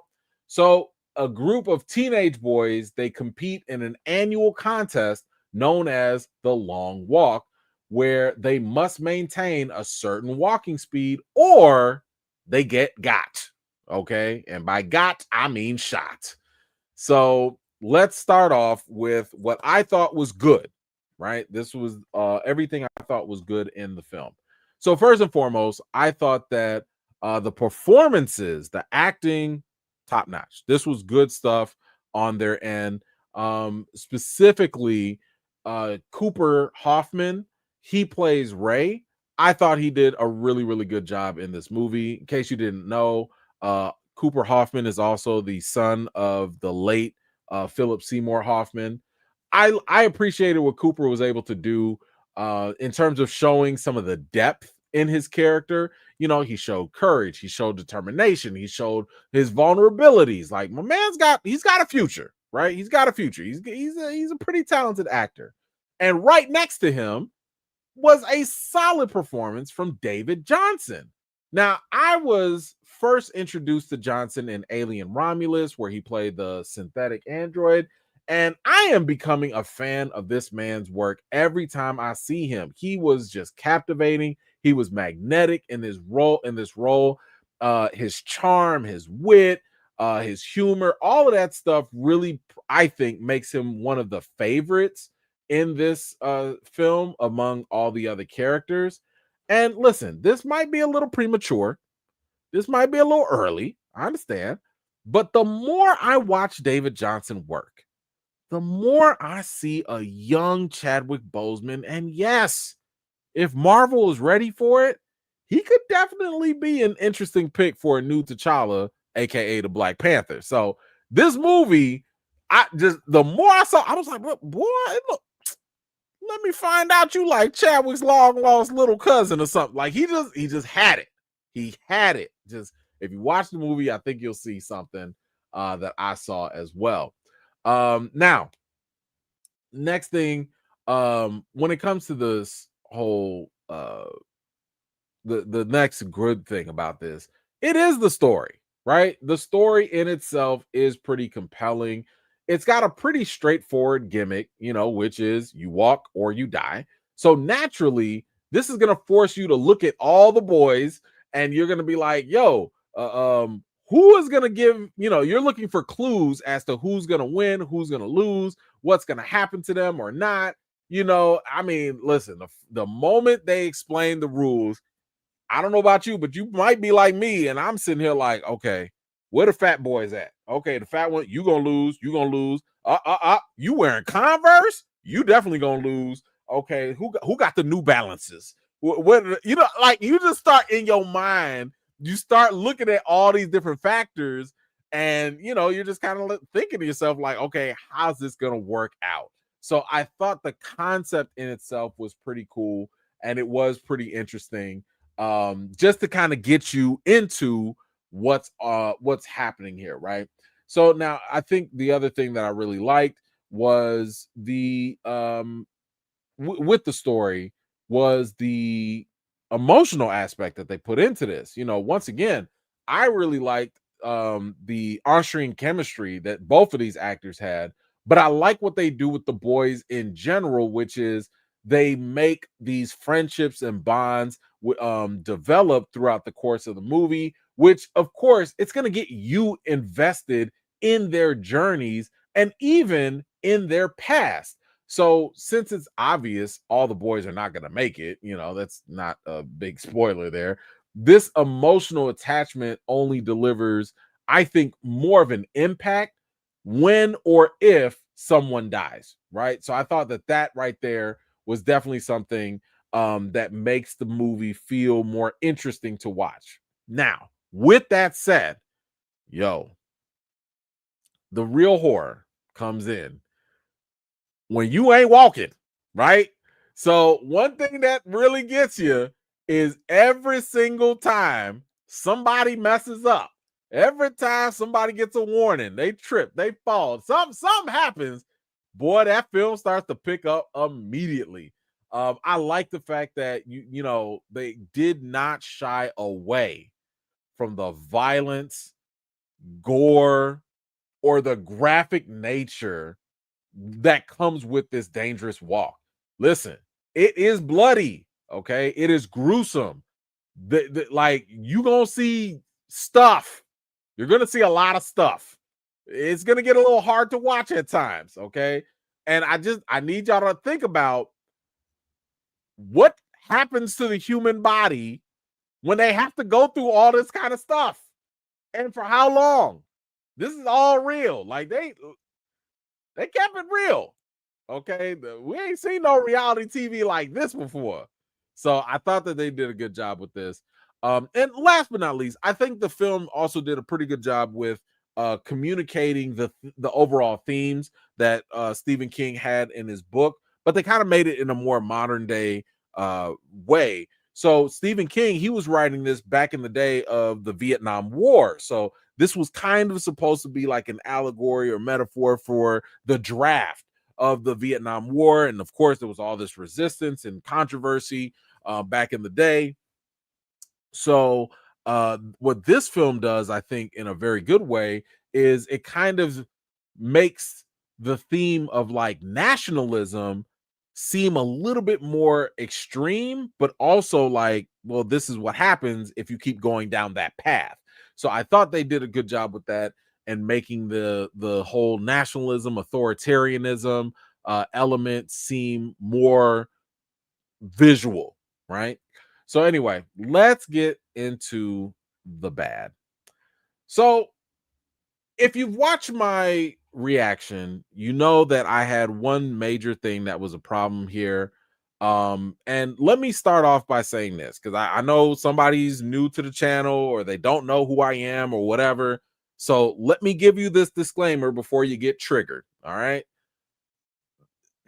This is going to be an issue that most people, maybe even you, might not be bothered by, and you might not even notice it.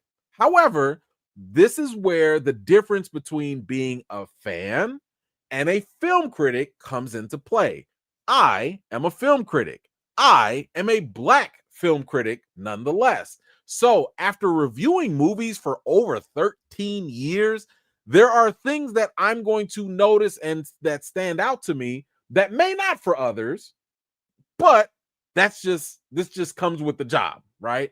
Anyway, one of the biggest issues or the sticking points for me were some of the common racial tropes that were used in the film. First and foremost, oh my gosh, there is so much white savior elements happening in this film. Like it happens all the time.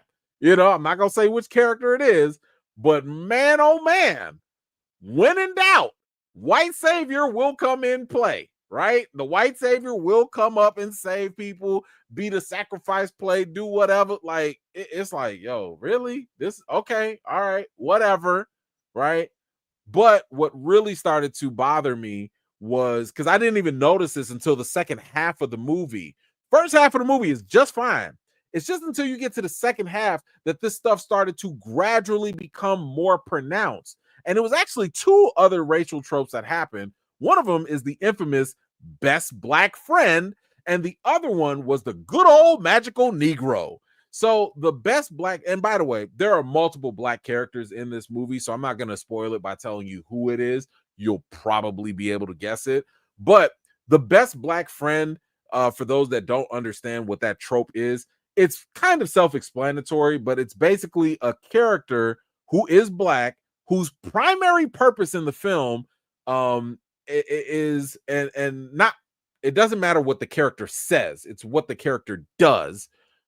And their primary purpose is to serve to the white protagonist character, right? They don't have any other purpose but to be the friend to the white leading character. That's the best black friend trope, right?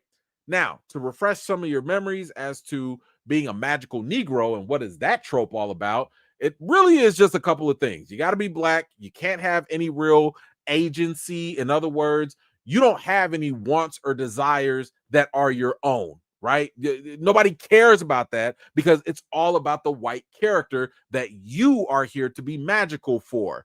And the other part, the magical part, is you have these qualities about you that don't really that defy the logic, I would say, of the film or reality, right? So if anything, you have extraordinary wisdom, or you have all these powers and abilities to help the white character in whatever situation. You always got the right advice. You always have the right kind of wisdom. You always have this supreme level of intellect or foresight into certain things. Or in this case, you never get tired. You never get injured. But you are always here to help the white character. Again, I want y'all to understand, when you're watching this movie, these guys, they walk for a long time. Man, people get sick, people get injured, people get tired. There's a lot of stuff that happens. Not to this black magical Negro. Not at all. He don't feel nothing, boss. That's a problem. Okay. That is a problem. Now listen, this is where I'm just sitting here like I don't understand how we're still doing this in 2025. I mean, and even to that point I was talking about with not having agency, you will notice that a certain character will have a dream, they'll have motivations, but all of that goes out the window because they have to fulfill the dream of the white protagonist. And it's kind of like, golly, you can't even have desires. You can't even have motivations of your own. Really? Like everything you do has to center around him. It's frustrating. And I think that the reason why it's frustrating is because you have to understand the problem that film has on people that watch it. For some, because I know somebody's gonna say this. I know somebody's gonna jump in the comments like, why are you making it racial? Why are you getting political? First of all, you probably weren't listening to anything I was saying anyway. But just in case you are listening, the problem with these tropes is that they reinforce a lot of racial stereotypes that have been embedded in American culture for centuries, hundreds of years. Little things like black people don't feel pain. When you think in your mind subconsciously that black people don't feel pain, that means that when they do feel pain, whether it's in the medical field, whether it's at police involvement or whatever, you turn a blind eye to it, you ignore it, and you view them as being less human. Or if you watch these movies and allow the idea to be black people are only good when they serve me or when they are subservient to giving me wisdom or whatever, then you're not going to view them as being completely human. And that's the problem with these stereotypes. We don't need them anymore. We should have gotten past that. Now, I know some people might also ask like, "Oh, yo, is this a Stephen King thing?" I have not read the book. So full disclosure, I have not read the book on this. But when I spoke to people who have read the book, Stephen King grew up in Maine, I believe. And I don't think race or the racial components were factored into this. So my assumption is that the vast majority of these characters were white. Some of the characters that were black were used to be bullied on, but you'll see that part in the movie. So I don't put this on Stephen King. I'm putting this more so on the director.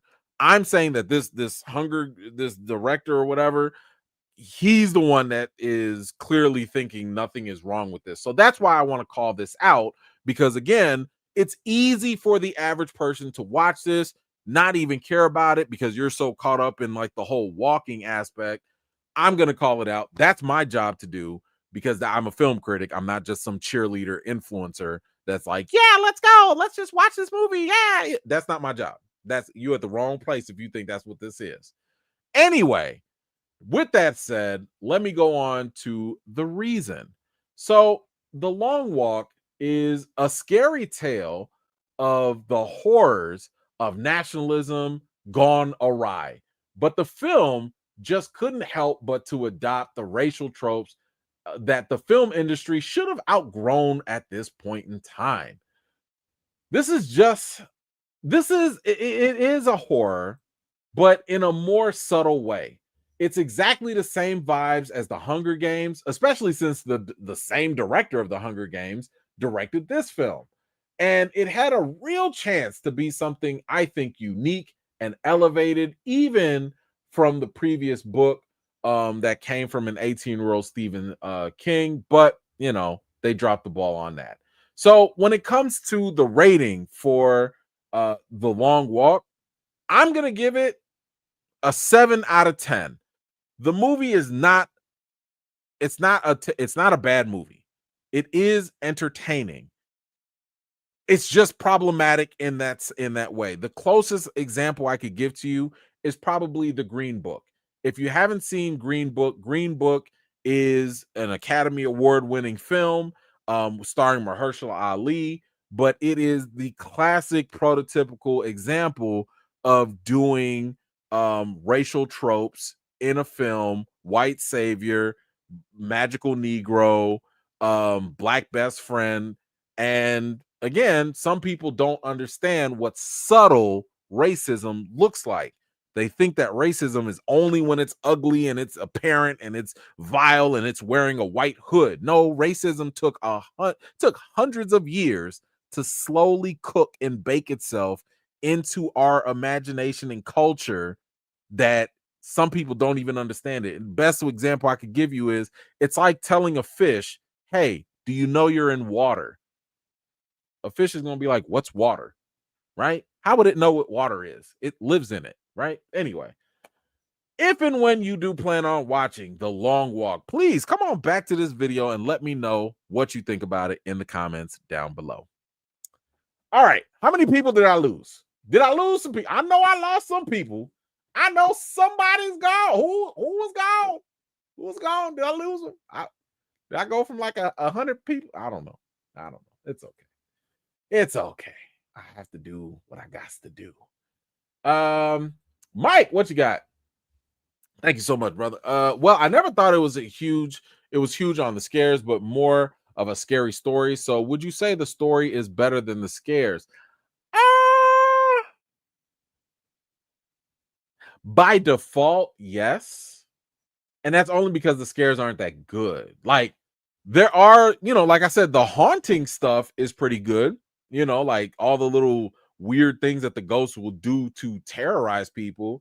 But in terms of like the actual jump scares or, the real, like that to me, I was kind of like, yeah, but the story is okay. It's fine. I just don't want nobody to go into this thing paying $20, $30, $40 and thinking that you about to get something of quality like the first or second movie. You're not getting that. Not even close. So, just temper those expectations. That's all.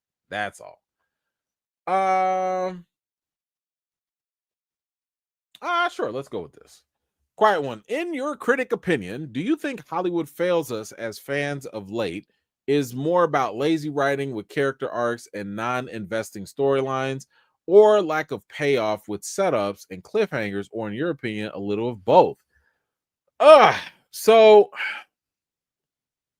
it's an interesting question. I think what things boil down to is that you have hundreds, if not thousands, probably hundreds of writers and creative writers that are out there pitching these stories day and night. But you only have a select few producers and heads of studios that are in charge of greenlighting those hundreds of thousands of scripts. And then, of course, once they get greenlit, those producers still have to take it to the studios, right? So a producer could be like, oh, this is a good story. Let me take it to, the studio head, and the studio head might look at the investors might be like, nah, that's a little too woke for me. Nah, I don't like this. So what ends up getting passed are the things that the producers and the studios and the investors agree on. And if they only agree on things that they can only envision as being successful, that's a very limiting, funnel. If you think about it, if you're talking about one studio, I won't name those studios in particular, but if it's one studio and they are only greenlighting things that they find acceptable, and by the way, that studio only has let's just say no minority presence on that high level, you're going to get the same vanilla stuff, no pun intended. So that small funnel is the problem. I wouldn't say that it's a fact of lazy writing and stuff. To me, I don't understand. Like, I blame the producers. Look at Spider-Man, the Sony's Marvel universe with all those Spider-Man less movies, the Cravens, the Madam Webs and stuff. That all came from one producer. That one producer sat there and was like, oh man, that movie bombed. Okay, you know what we should do? Keep the same writers and put them in charge of the next movie. Oh man, that movie bombed too. Okay, you know what we should do? Take that director and put her in charge of another movie. Like, that's where, so the laziness, I don't think, comes from the writing, even though the writing can be bad. I think it comes from the actual producers and the studios that make poor selection processes. So that's my greater thought on that. Thank you so much for that. Appreciate you. Mike, damn, I had to pay to tell you how much I love your analogy, fish and water. Oh, thank you, man. I appreciate it. Thank you. I appreciate you, man. All right, guys, let's go into what do we need to do? Duh.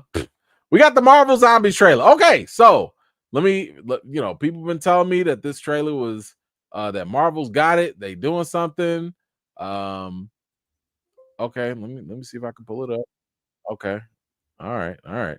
So I've heard about it. I haven't seen it yet. I do want to watch it with you guys because this is one of those the animated series. This is one of those things that I'm actually a little more excited for because you have the fact that it's TVMA, so there should be violence, there should be gore. You're fighting zombies, right? What else is there? I think there's only 4 episodes, so I don't know if they're going to drop them all at once. I hope they do, but that sounds like something we could definitely, binge through. So I'm looking forward to this. This is something that should be worth the watch, I think. So let's get started properly.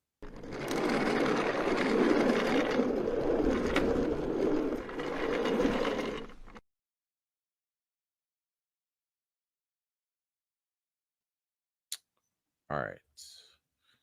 Do I have something bigger? Let's do this. Okay. And I'm going to turn y'all off real quick.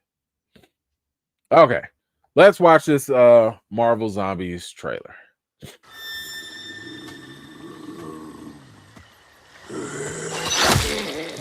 Ooh, okay, blood.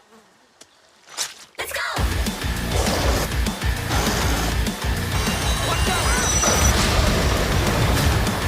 Not the door.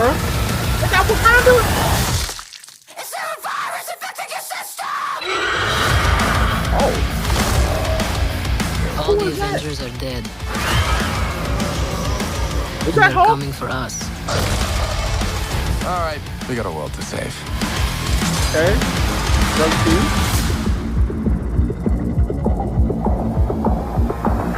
Namor. Wait a minute, was that Blade? Shit. Oh my God! Anno? I see a panther! Did Spider-Man just decapitate everybody?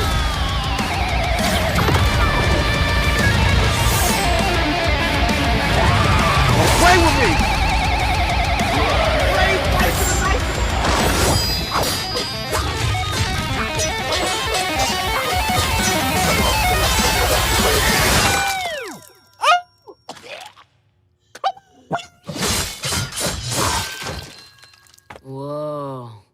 tell you do that then. Wow.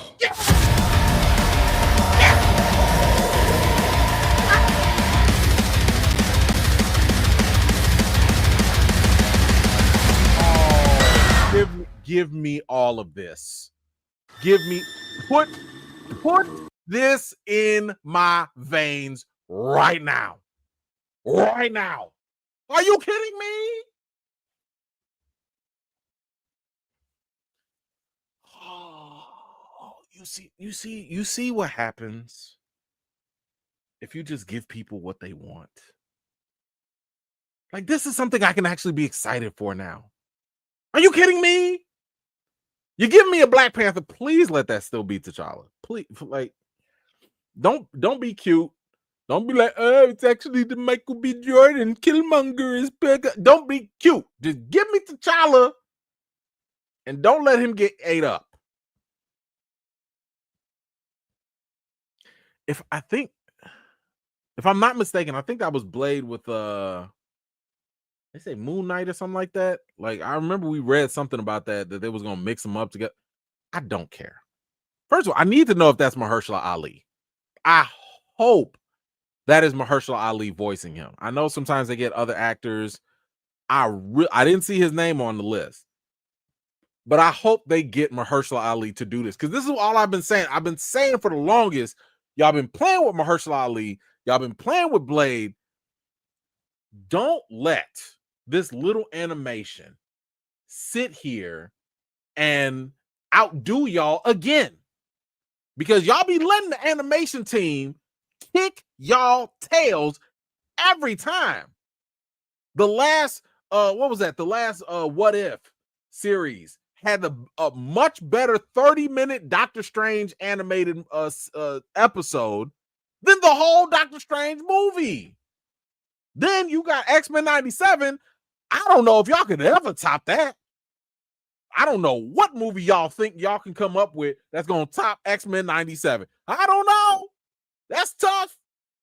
And now you about to give me a Conchu-infused Blade? What? Did y'all see him slicing and dicing the little Ant-Man? I need this. I need this. Oh, can we watch it again? I want to watch it. I know I missed so many things. I'm sorry. I got to watch this again. I haven't seen a trailer like this in a long time.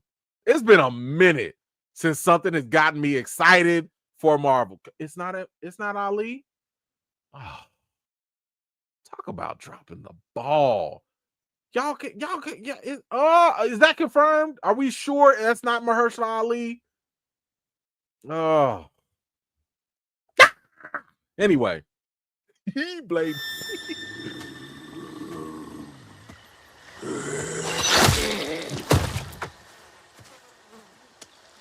Let's go!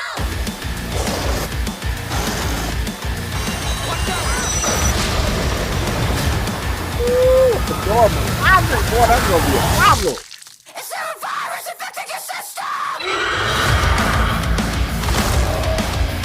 All the Avengers are dead. And they're coming for us. All right, we got a world to save.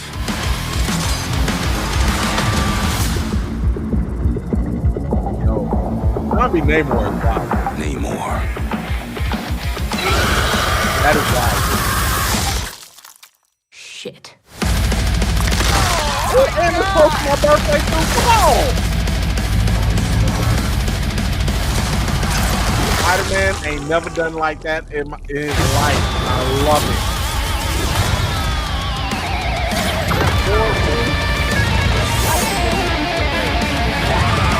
Y'all better put these.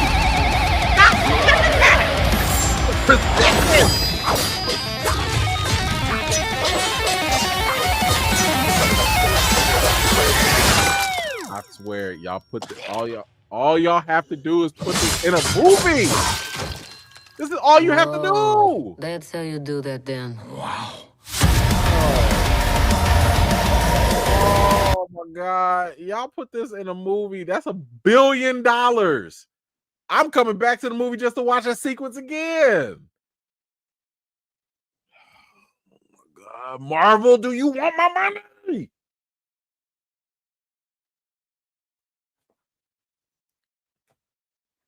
I can't wait for this. I cannot wait. I cannot wait. Like this best trailer so far. Best trailer. I'm so happy. I am so happy right now. Give me all of this. Please. Please. Okay. I don't even know what we was talking about. What was talking about? The trailer. Okay.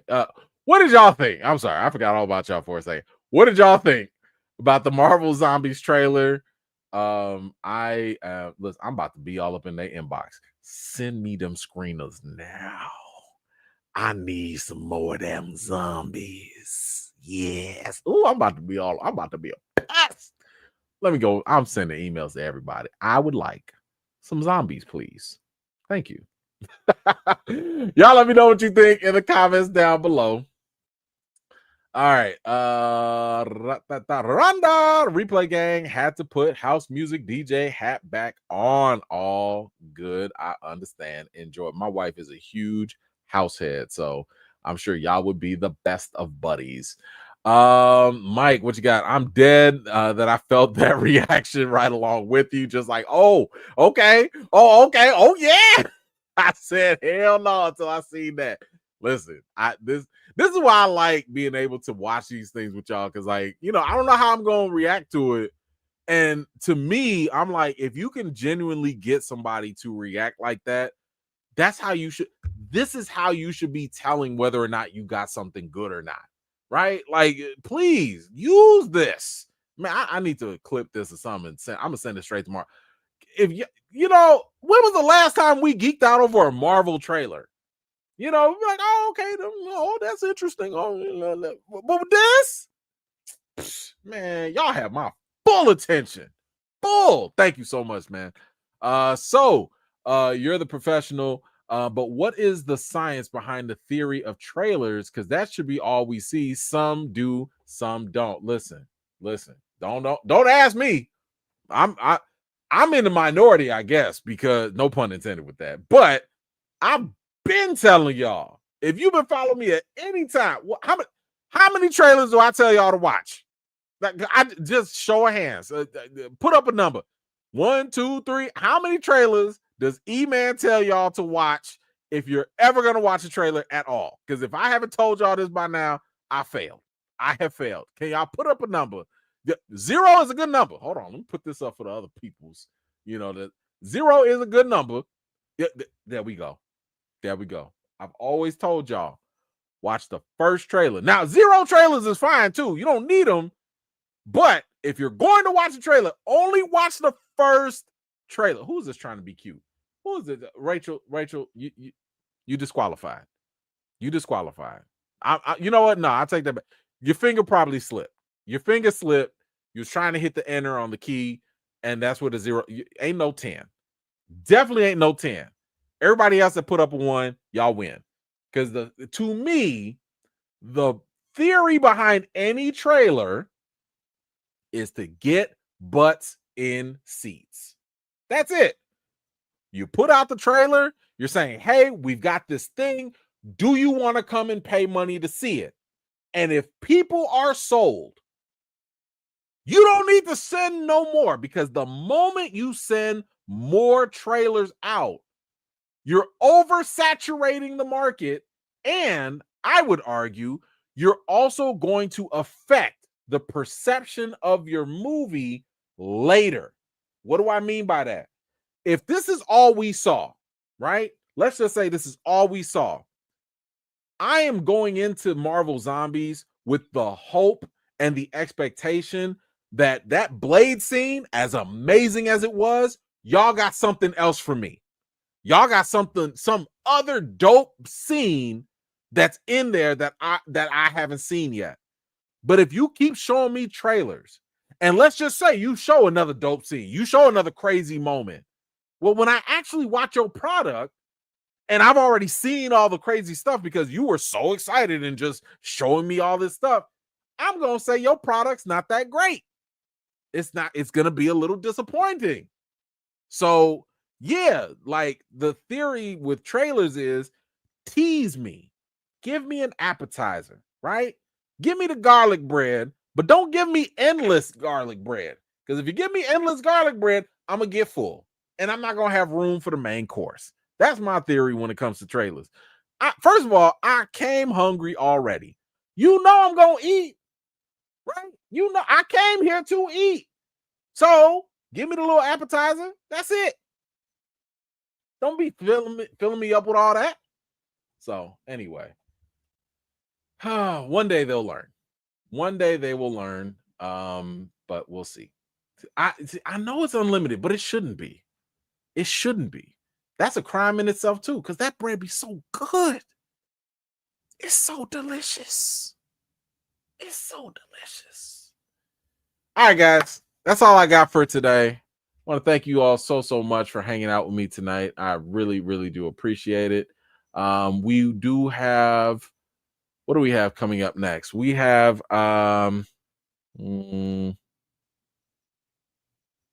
got Alien Earth coming up Wednesday.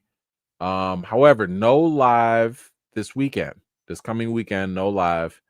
I am going to be busy. I am going to be now. Make sure y'all following. Okay, follow the socials so you can see why I will be busy. I will be posting stuff, but I will not be able to do a live stream. At least I don't think I will. Maybe I'll bring. Maybe I can, but I doubt it. Either way, no, just don't plan on live next weekend. But yes, we'll do Alien Earth in the meantime. And please go watch that. Show is so good. So good. All right, guys. Please enjoy the rest of your weekend. You guys know the routine. Wash your hands, wash your butts, and everything in between. Keep your toilets clean too, by the way. Until next time, guys. See you later. Peace.